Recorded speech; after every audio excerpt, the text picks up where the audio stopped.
All right, welcome to Teams Talks. I'm David Powers, Assistant Director of Internships with the Career Development Center. Thank you for joining us this afternoon. Our goal in this program is to allow students an opportunity to meet one of our Mavs Edge partners and discuss a topic that's relevant to your internship search. I'm excited to welcome today Victoria Tolar, for the Education and Internship Coordinator at the World Affairs Council of Dallas and Fort Worth. And we're going to talk about all the secrets to conducting a successful job search. Thank you for joining me, Tori. Thanks for having me.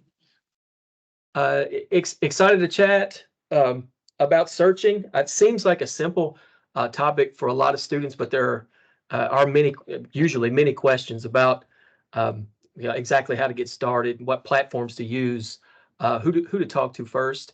And of course, we're going to get into all of those things and share those secrets. But I wanted to give Tori an opportunity before we get going to talk a little more about their internship program. Again, World Affairs Council is a Mavs Edge partner. So I'm going to turn it over to her to give you an introduction to their program and the current opportunities they have available on Handshake. Yes, thank you. So as David said, my name is Tori Tolar. I'm the Education and Internship Coordinator for the World Affairs Council of Dallas-Fort Worth. I'm sure most of you have not heard of us before. That's totally fine. We've been around in this area almost for 75 years now, and we're just a nonprofit, nonpartisan organization that is here to help educate North Texans on the world around them. Our little slogan that we always say is what happens there matters here. And being an interconnected world and just everything that happens around the world somehow affects us in the Metroplex as well.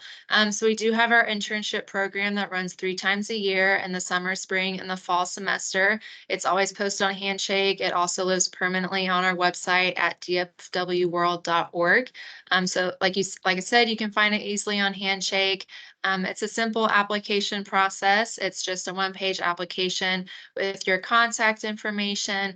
We also let you pick which department that you're interested in interviewing with.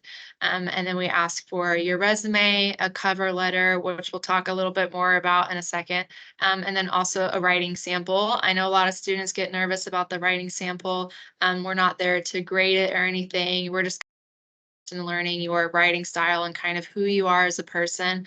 So part of the application, but you can use a past paper that you've used. If you do anything for journalism or you've written an article, you're more than welcome to add that as well. We don't have any major or minor requirements either. So if you're interested in joining an department, maybe you're a first-year student and you're trying to learn more about this area and you want to join, you're more than welcome to come and join us as well. Thank you. And I know this might seem like a silly question to start, but I noticed in the name Dallas and Fort Worth. And I was curious about physically your location, where you guys are located. Yeah, so physically, we are located in downtown Dallas, if anyone's familiar with the area. We're off of North St. Paul Street. We're also right across the street from a DART station, so it's super easy to get there as well if you take the DART. We also have a parking garage on site too. That's really nice. So while we are located in Dallas, we do try really hard to do events across the Metroplex. We actually do most of our education events over at UTA. We'll be there at the end of this month for a big academic competition that we have with our high school students. So we do kind of jump around a lot, but our office is actually located in Dallas. And we appreciate that Mavs Edge partnership, and helping us get your opportunities out in front of UTA students. Are you currently recruiting? Do you have any open internships currently? And would you like to talk a little bit about those, if so?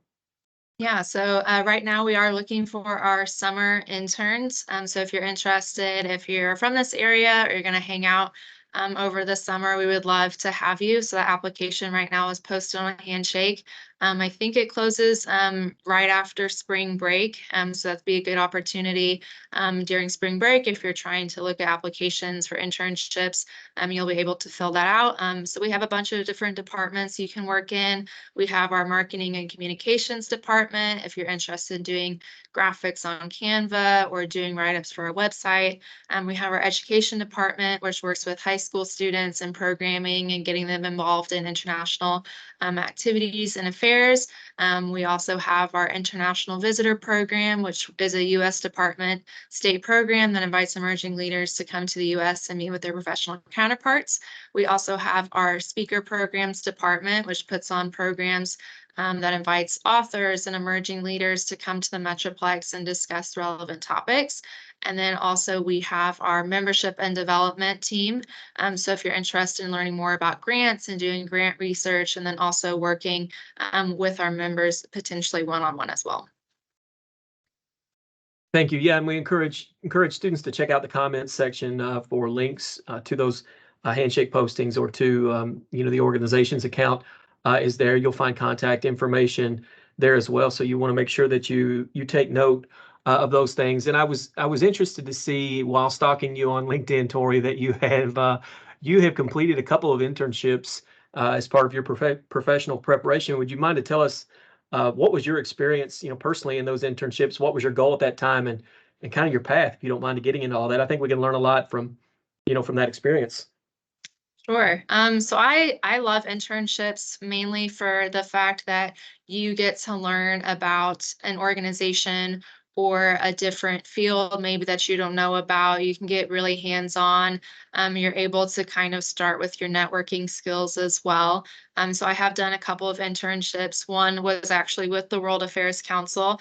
So I'll talk about that one first. So when I was in grad school getting my master's, we had a professor who was really involved with the council, and he encouraged us to apply. I didn't think I would get it, honestly, but I was like, what's the worst they can do?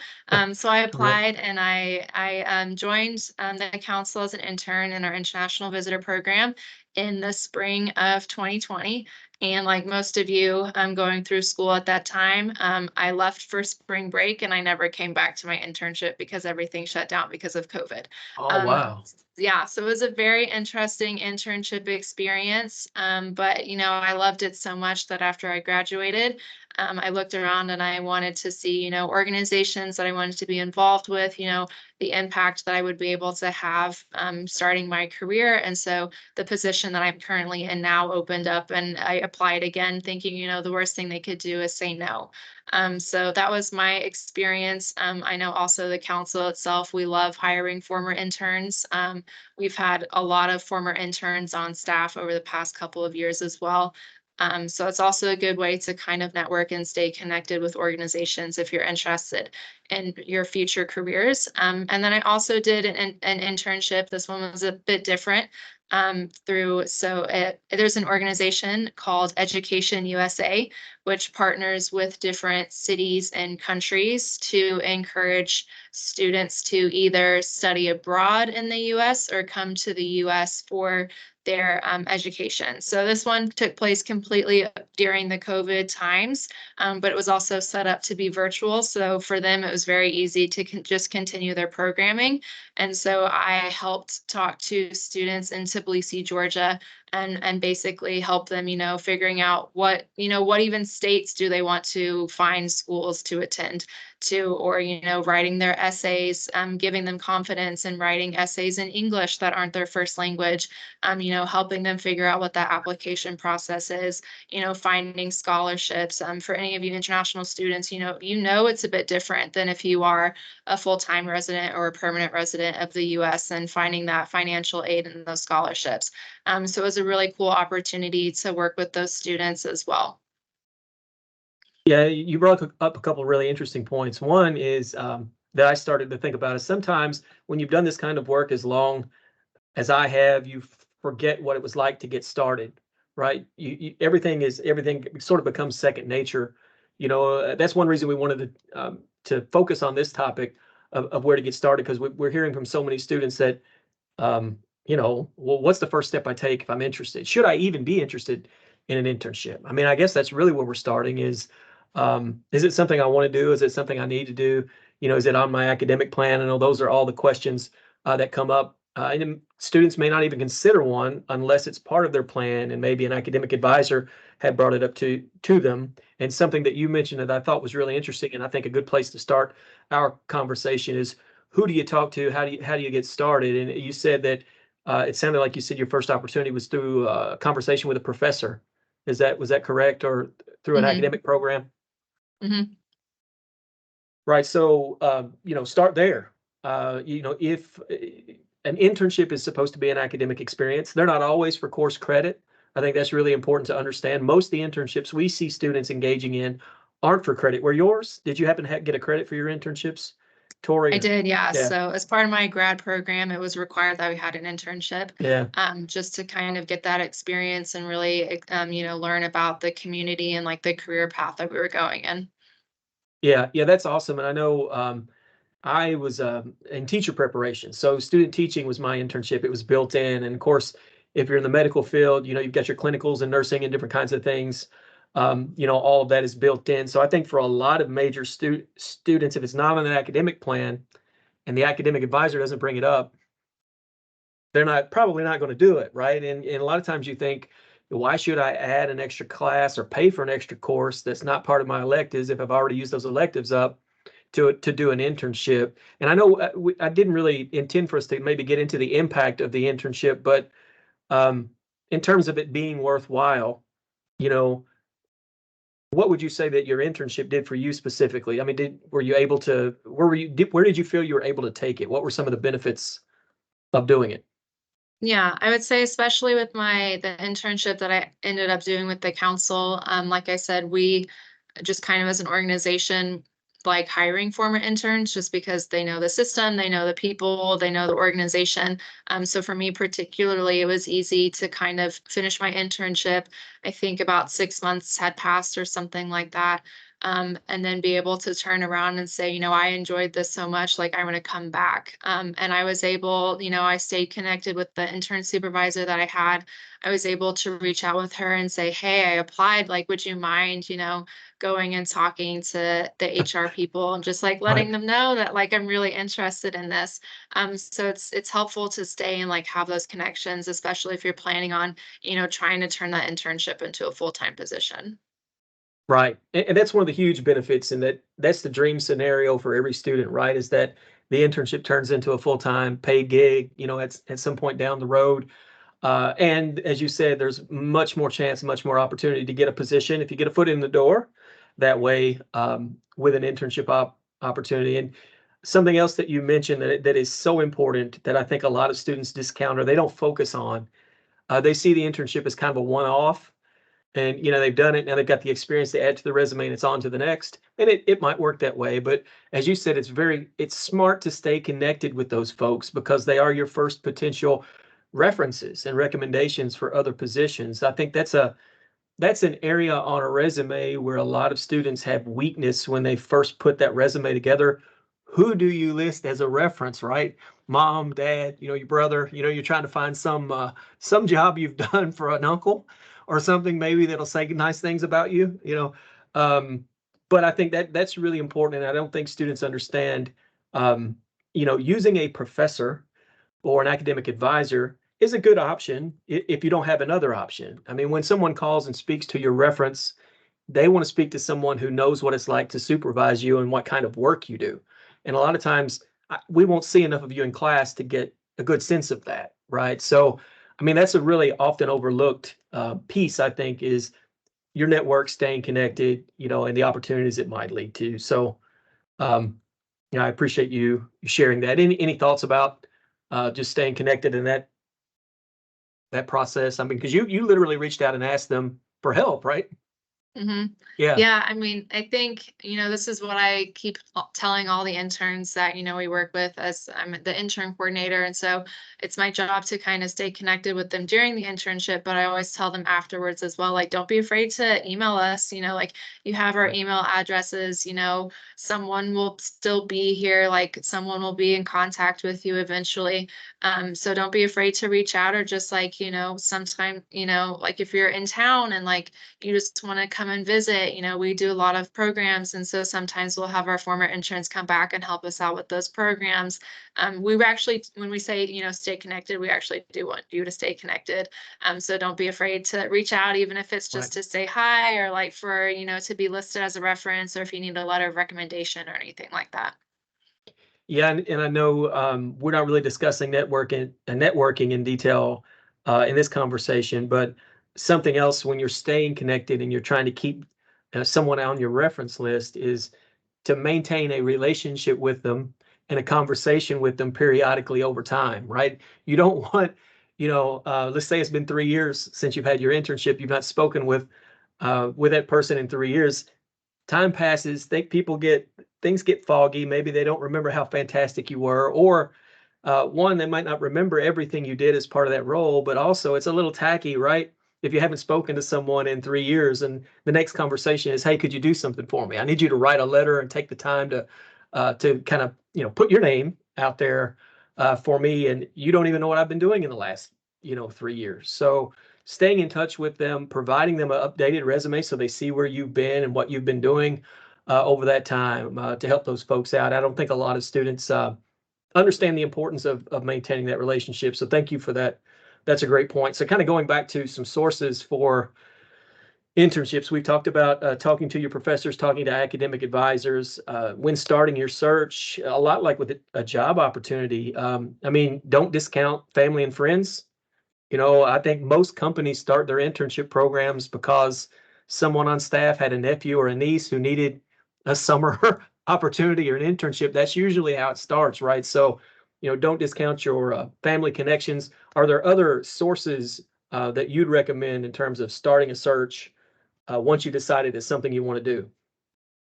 Yeah, I would recommend two, honestly. The first is just whatever your favorite search engine is. If you're just like in the area and you're like, looking for internships in DFW, you can go to Google or you can go to Bing, and their system will kind of sort it out for you and it'll pull things for you. So, don't be afraid to just, if you have absolutely nowhere to start, just look there. It's a good place to kind of help you get your thoughts organized. Also, just, let's say you want to do marketing and communications, that's great, but, every organization uses marketing and communication. So try to find a way to narrow it down. Maybe it's looking at their mission statements, or, if you really like shopping somewhere, maybe you want to be a part of that organization. Or, you want to work for like a national park or something like that. So start thinking about different things that you're interested in doing as well and kind of narrowing it down that way. And then I recommend Handshake as well. Every single, I think college at this point uses Handshake. Every recruiter uses Handshake because that's how it's set up now. We're really familiar with it to register for career fairs, to post jobs and internships as well. And I know Handshake, it came out right when I was leaving college, so I didn't get to use it as much as I think y'all can now, but I know that you can sort it by, how far away, jobs are, or, if they're paid or if they're unpaid, or if they're hybrid, if they're in person, if it's all virtual. And then those pages and those postings also take you to that company profile. And so even if it's an organization you've never heard of before, you can learn more that way too, without even having to leave the platform. So it's a really good place to really get started as well. Really just being able, don't be afraid to play with the filters. You can always reset them later. But if there's something really specific that you want to look for, it's a great place to start as well. Yeah, platforms, obviously, I know in the work we do, we lean heavily, on all of the job posting platforms. Handshake is a no-brainer for us. We tell students every position, no matter what it is, student employment, internships, full-time, we send everything to Handshake that employers share with us. I'm always told by our employer partners that LinkedIn has become one of their strongest tools for sourcing candidates and talent and that sort of thing, and even networking. So we're really pushing students to utilize LinkedIn to not just search for jobs, but also to start to create their professional network. Indeed, I went to a conference over the summer where we had a representative from Indeed speaking to us, and they showed us that there were actually more internships on Indeed than I anticipated. So it is still a source that's worthwhile. The key really is not missing. Trying to put together a search where you're not missing opportunities, and all of those platforms offer you the opportunity to create an email alert, to send you filtered lists and those sorts of things. For international students, InterStride, we utilize InterStride that will help them better search for positions that might sponsor. It has a lot of other kinds of job search tools, but Well, we mentioned platforms. We mentioned your assistance from the academic side with employers and academic advisors. I think you mentioned family. We mentioned family and friends. Literally start there. Let people know that you're looking for an internship or you're on a job search. Um, Another couple places where you're likely to hear about internship opportunities is through just getting involved in the community however you can. Volunteering, civic involvement. A lot of students who participate at a church, anywhere where there's people, honestly, as long as they know that you're searching and looking, is an opportunity to learn something, or find an opportunity. Um, and lastly, I guess the other thing I would want to mention about sources and making sure you're doing a strong search is professional organizations. I know we don't really start to talk about professional organizations until you're into your graduate level work. Often you're not talking about them for internships, but they're a great way to network. Professional organizations have their own job boards often. So I'm always encouraging students to look into professional organizations and student organizations also to hear about opportunities. Anything else that you can think of that we could share with students that might be a good source for finding internships and learning about opportunities? I'd also say as we're talking about this, something that popped into my mind is alumni too. If Oh there's yeah, like yeah, a homecoming event yeah, that y'all are yeah. doing and like your department is hosting like an alumni thing, like don't be afraid and go to talk to the alumni and ask them if they did like an internship that really impacted them, or like how they got started in their career after they left UTA.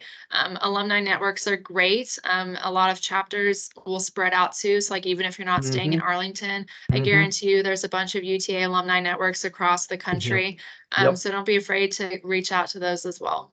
Wow, that's such a fantastic point. Alumni, they have chapters in every large city, right? So they'll have alumni events to help you get connected. I've heard of people when they're moving to a new area, they'll contact the alumni chapter there and get all kinds of advice. Yeah, that's a fantastic recommendation. We also have a MAVS mentoring program. Obviously, if you can get connected with a mentor, that can lead to opportunities. And we have information about that in the chat as well. So we encourage students to connect with people in their field.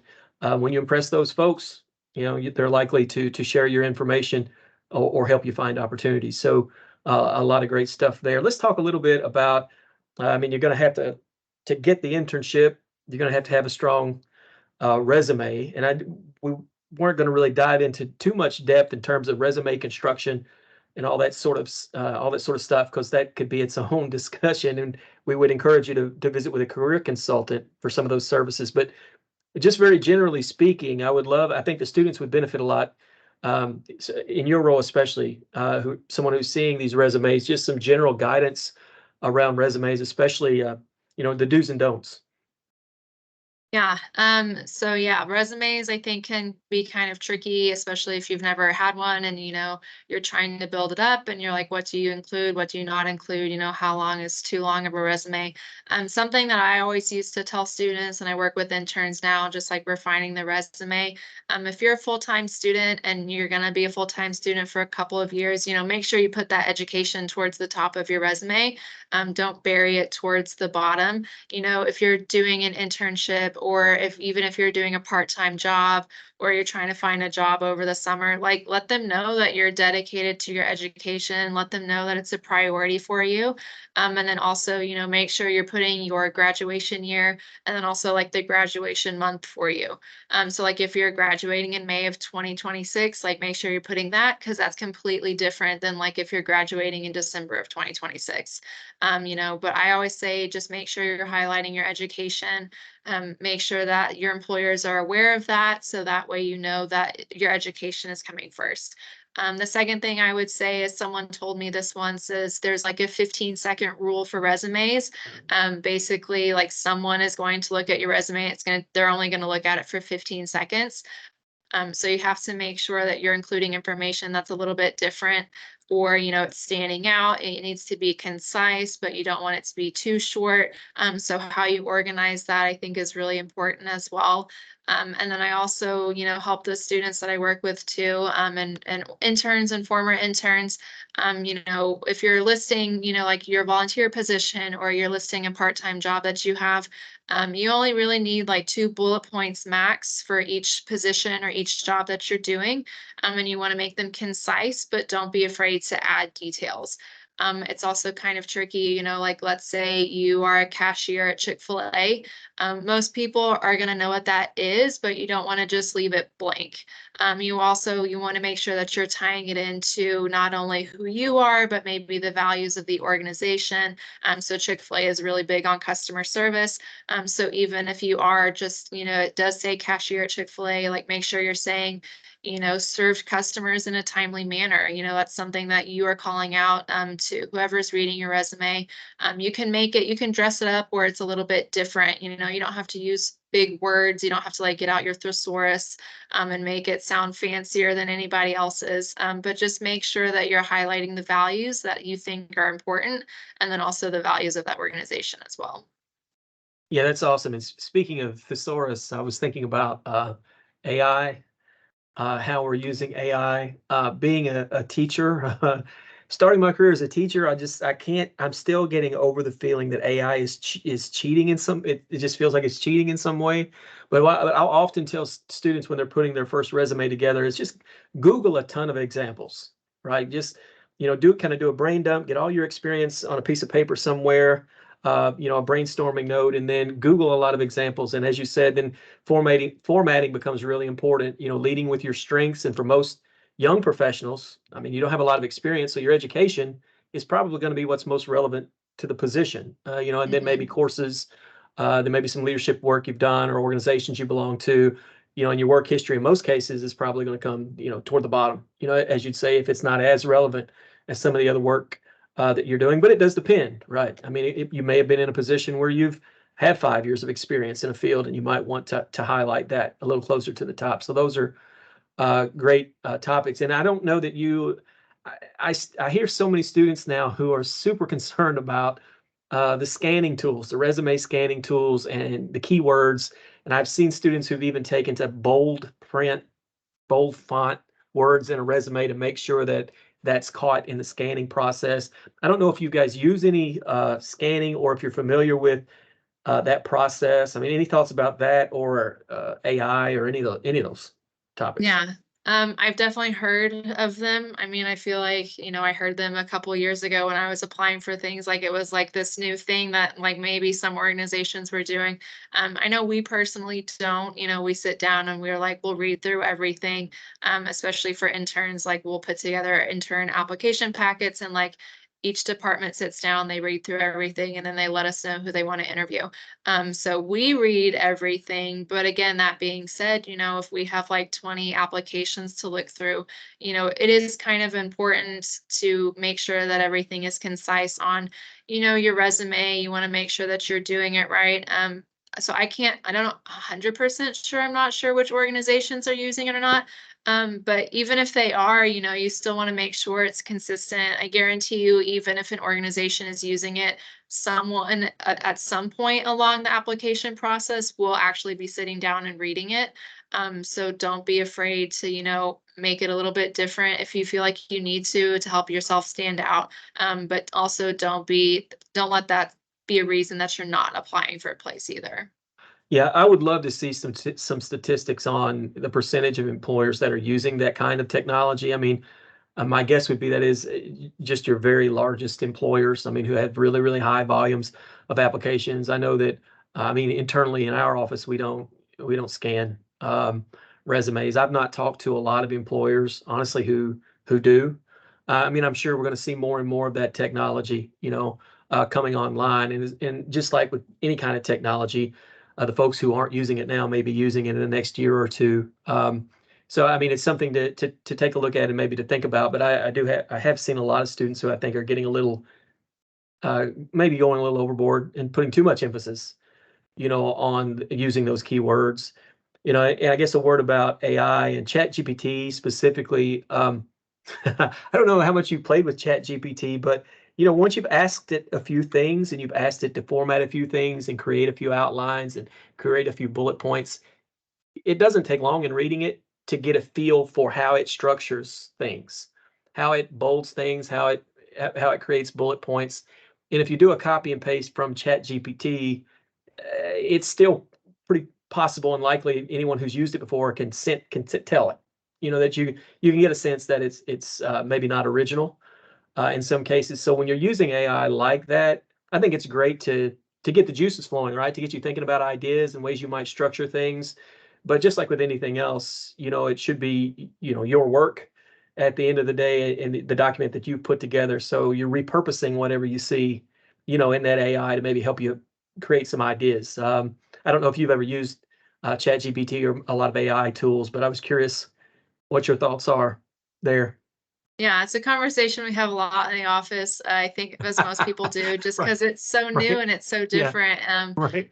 But what I always, think about it and like what I tell the interns too, like you said, once things are formatted, it only does it like a certain number of ways. So like it is very easy to tell that, it's not your original work. And Right, so I think a lot of students don't realize that, but right. we sit down and we do read these things, and it's easy to be like, oh, that's suspiciously, succinct, or like Or something like this that. very flowery language, right? It's like, wow, it's over the top in some Exactly. cases, right? Yeah. Exactly, yeah, and then, like, if you're using it and then, like, let's say we hire you and, like, you didn't do any of your original work, and then we give you an assignment to do, and it's gonna be very clear and obvious immediately, that you used it, and maybe you're not up for the task of being an intern, or, being a full-time employee or something like that.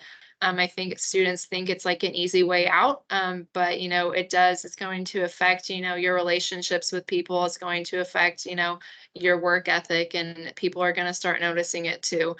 So I say be hesitant, like you said, it's good to kind of get started. It's a good way to kind of, if you need help organizing your thoughts and everything like that. But you also want to be proud of who you are as a person, and you want to be proud of the work that you're putting on your resume, or, writing in your cover letter, and making sure that's really you. Yeah, absolutely. I mean, and it's just like in your course in classes, what your professors and the rules around plagiarism, that sort of thing. I mean, it's the same line of thinking. You don't want to lift something word for word that's not yours. I mean, and like you said, I couldn't help but smile when you said in the office where we're looking at uses for it and how it can be helpful. And I mean, um, you know, it can really be helpful. We need a position description put together, include this, that, or the other, and it'll put together a pretty nice bulleted list of responsibilities. I'm even starting to notice that some in the internship positions we approve, that some AI has been used to create those because I played with it myself and I've seen how it structures things. So it's really interesting. Um, again, I know it's hard to talk about an internship search without talking a lot about networking. And there's a statistic that has always kind of shocked me. One, you've already mentioned that an employer might spend 8 to 15 seconds reviewing your resume. So it's really important to be concise and for it to be well structured. And the other is that 80% of jobs are filled through referral and might never make it to the posting. And I was just curious, if you ever heard that statistic, and two, I mean, if you had any thoughts about, why that is or what that says about networking, and maybe we should talk just a little bit about how to get started, creating a network. But any thoughts there? Yeah, I have heard that statistic. And I think it's true. I mean, I don't think there's any reason for it not to be true, but I think it's true for one point is people, I think most companies hate hiring people, Yeah.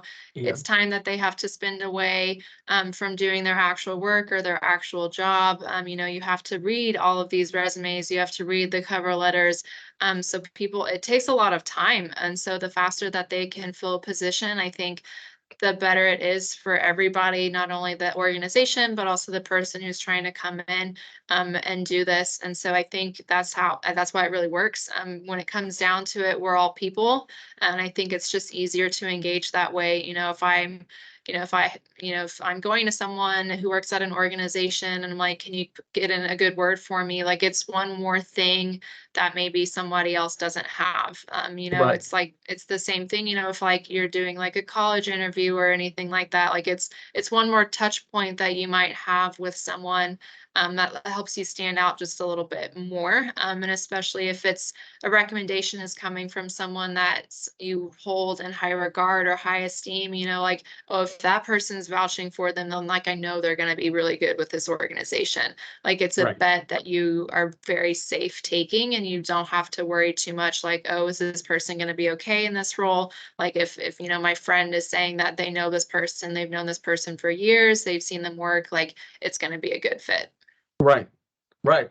Yeah, and that's exactly how exactly how it happens. And again, I mean, you make those connections through building relationships and getting to know people who might speak on your behalf. As you said, if you and I worked together for 10 years and I was so impressed with the work you did and I got to see you day in and day out and really trust your judgment in terms of the kind of decision maker you are, and then I have an opening in my office and you happen to know that person. I mean, those kinds of conversations take place all the time, sometimes whether they should or not, right? You try, you do everything you can to eliminate bias from the process, but like you said, it's expensive and time consuming to hire new staff. And if you know someone who's excellent, and I've got to comb through 300 candidates, just tell me who's excellent. Send me somebody really good and let me hire them. And we get things started. So no doubt. So very important. And we'll spend more time in another session talking, just really diving deeply into networking because it is a critical piece in things. But something else I wanted to talk about in terms of the search is your timing. I know I've talked to a lot of students who have missed opportunities because maybe they were applying too late. Maybe talking specifically about your hiring uh, time frame might be a good place to start, or any tips you'd have about just timing in general. Yeah, I think timing is really tricky, especially because, every organization is on a different timeline. And so it can be kind of, weird to figure out, did you miss it or are you too early and you're waiting for it? I would say, though, this is kind of what I've seen just looking at other, postings on Handshake or looking at other organizations on Handshake as well. The bigger organizations that you can think of usually tend to have a longer hiring period. So, like, I think some organizations, like for the summer for this year, are already closed. Like they've already hired their people. Like if you want to work for the State Department or, big government organization or like, a big fancy organization that you can think of that a lot of people know, their timeline usually is moved back a couple of weeks or even sometimes semesters. So what I recommend doing is if you're interested in working one of those, like do your research first, make sure you're looking at it. You might have missed it for a semester, but then make sure that you get it for the following semester or something like that. I know for us too, in particular, it can be kind of tricky. So we do it 3 times a year, as I mentioned before. I always try to give like 8 weeks for students to kind of get their internship material together for them to apply. But then once we start with the interview process, it turns around very fast. We know that you're applying probably for more than one internship, and we want to make sure that we're respectful of your time as well. But the summer is a bit tricky because everyone enjoys summer vacation. And so I actually have to push. Summer is actually the longest timeline. So, like I said, for summer, it's open right now, but then also we'll try to hire for our fall interns in the summer.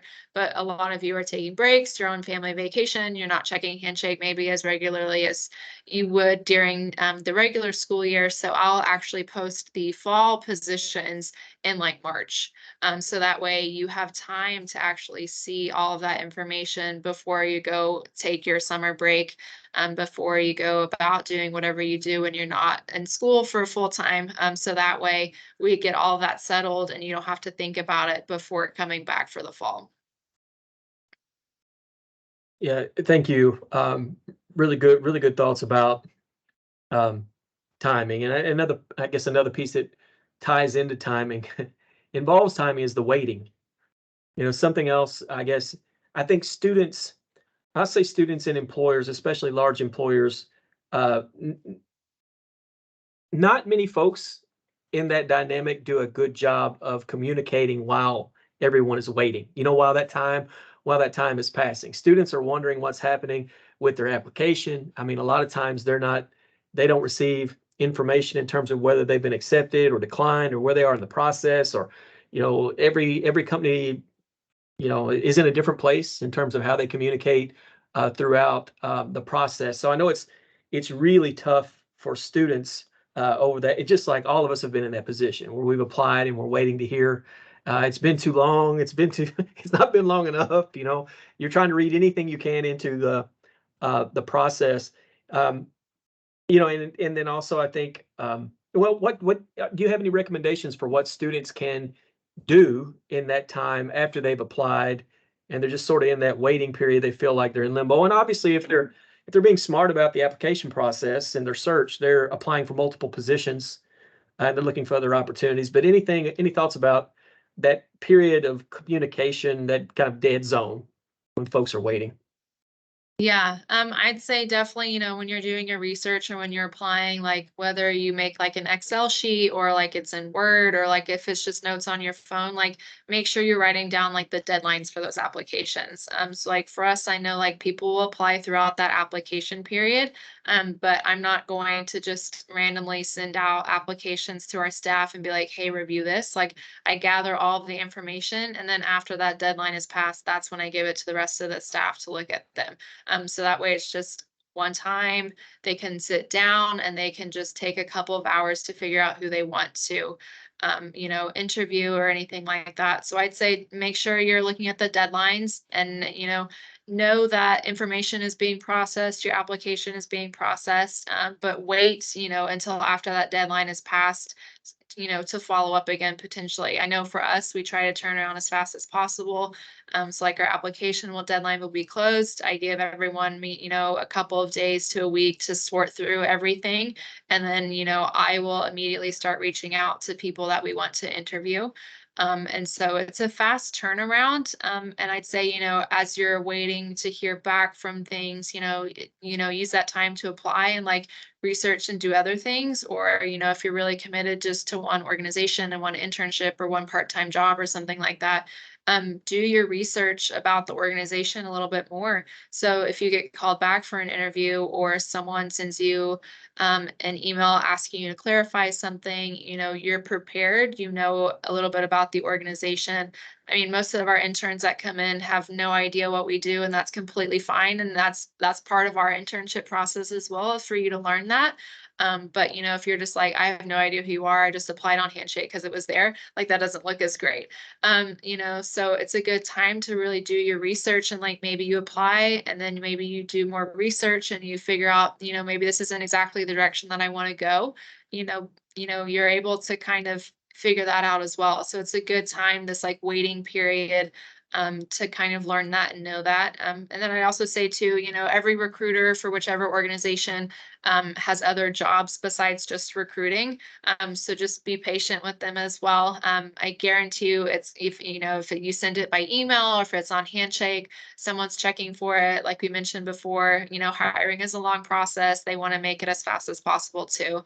So just be patient with them. If it's been, like a month since you've heard anything, since you applied, since the deadline's passed, like you can reach out, to anyone that you can find. If you have like a recruiter's email address or their phone number, like don't be afraid and just, politely ask, like I'm really interested in this position. Is it still open? Like, is there anything that I can do to help, make your process easier or anything like that?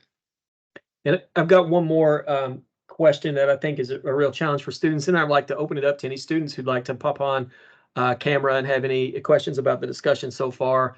I think the other thing that really impacts a student's search, and I hear this a lot from international students because the search is so challenging, is when the search is not going well. And we've all been in this position where you're applying like crazy, and maybe you get 3 rejection emails in the same day. For many international students, it's dozens of rejection emails, right? So, um, any tips or just thoughts about just generally dealing with rejection, and anything that you have done or that you could maybe advise applicants there to do if that search isn't going well? Yeah, I'd say one, this is gonna sound kind of really weird, but we've all gotten a rejection letter at some point, whether it's been like a school you're applying to or a job you're applying to. So don't feel like it's personal. I know it feels extremely personal when it's like, dear whoever you are, like we regret to inform you or whatever. Like that's super Oh, personal, yeah, but it's a punch just in the stomach. yeah, Yeah, right. yeah, just know that everyone's going through it though, and your Hmm. time eventually will come. And don't let it stop you from applying to other places because some place will eventually say yes. If you take that so personally and you're like, well, I applied to this position and then here's this one, it could be at the same exact organization. Like there's no point in applying. Like it could be being looked at by different people, it could be a Right, different skill set. So right. just don't let it discourage you, and just keep going. And if you're like, I've run out of ideas, like I don't even know who to look for anymore, like where to look at, don't be afraid to ask your friends. Don't be afraid to ask those professors or those mentors that you have, or even go to the career center at UTA and see if they have any, like crazy ideas that they can think of, like, oh, we just had like two students who went through this program and like it was great for them.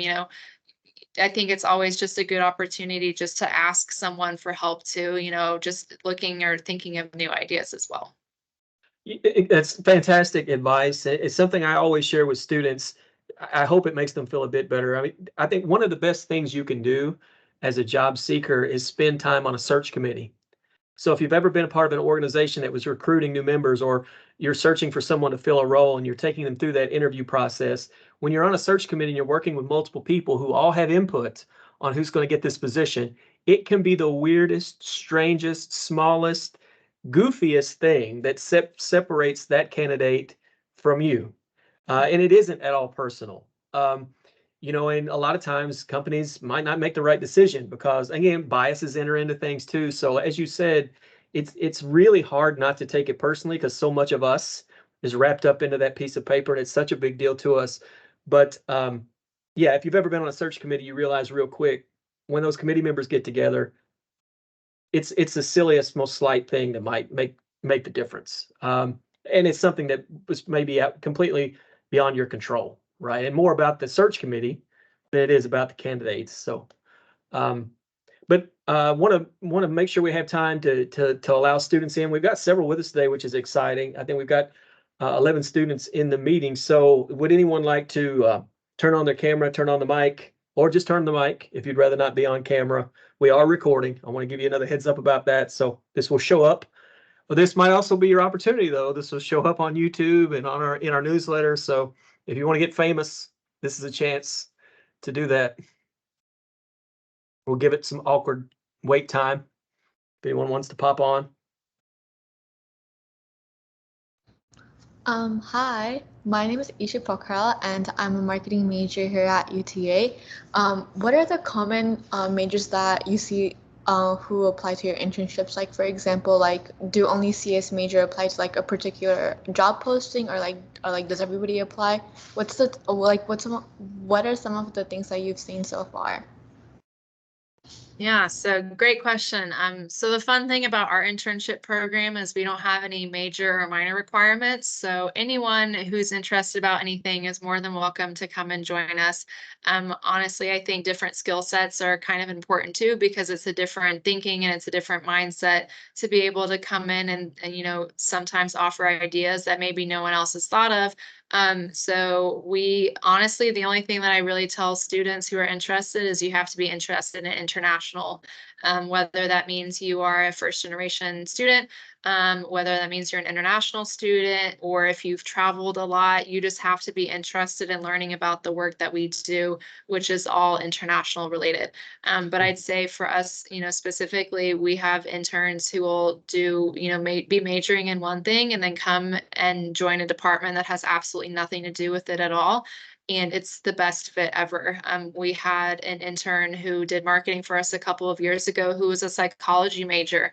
Normally, you don't think of that at all as going together, but she did such a great job. She was able to take things as her own and really just, go with it and create everything that she thought was going to be helpful. And it ended up being like the best thing for us in that semester.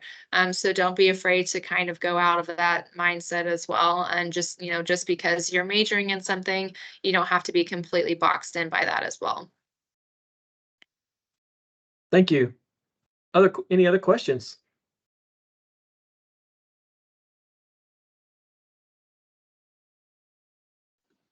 Hi, my name is Rachel Opazor.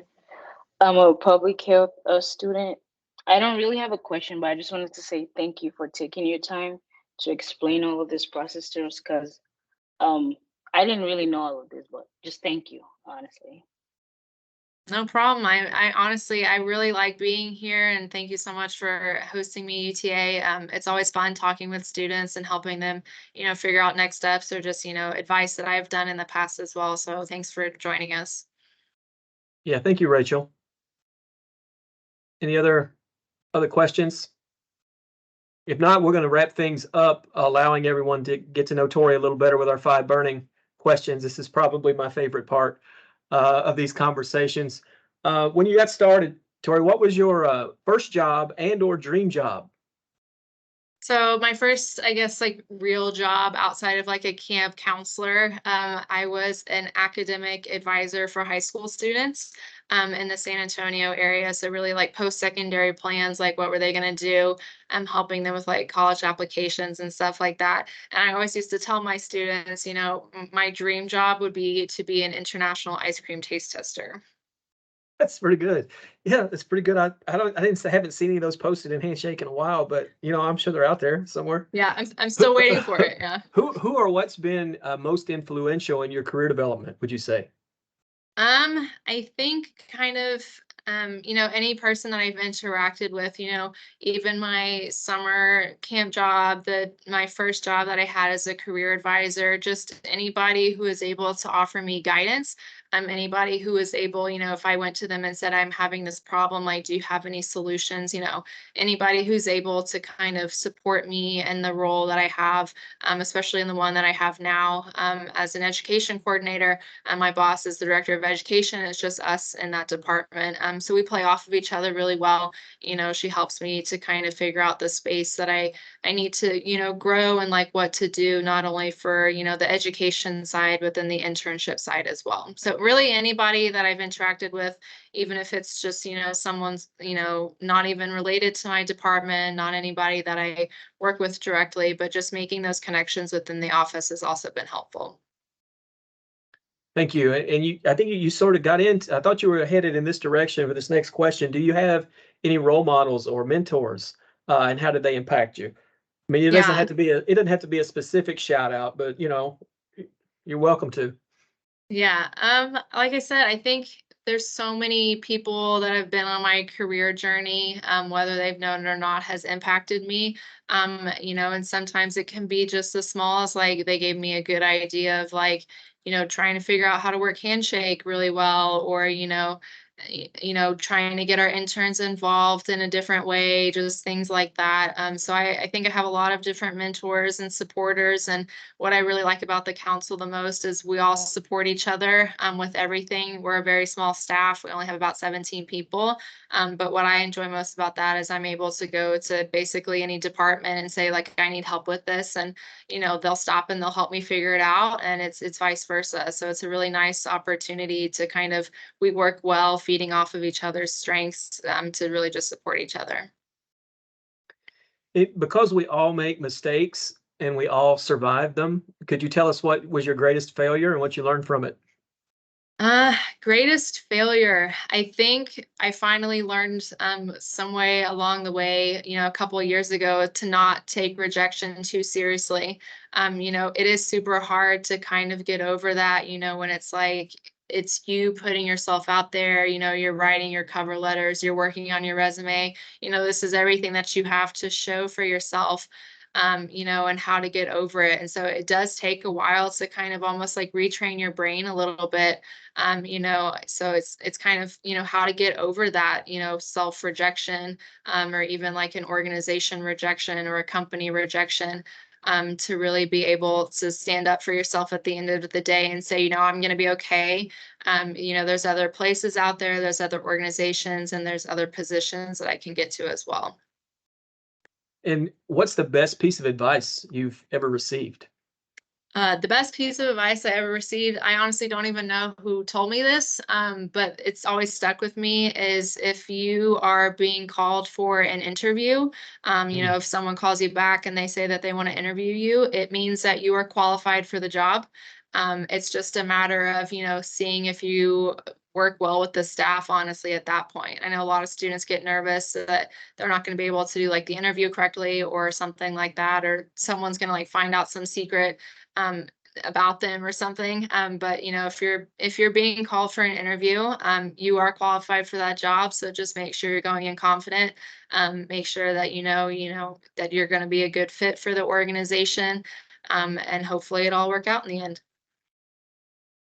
Thank you. This has really been fun, and I really appreciate you spending this much of your time with us. Before we wrap things up, I didn't know if there's anything else that you would like to share before we close, or anything that's coming up.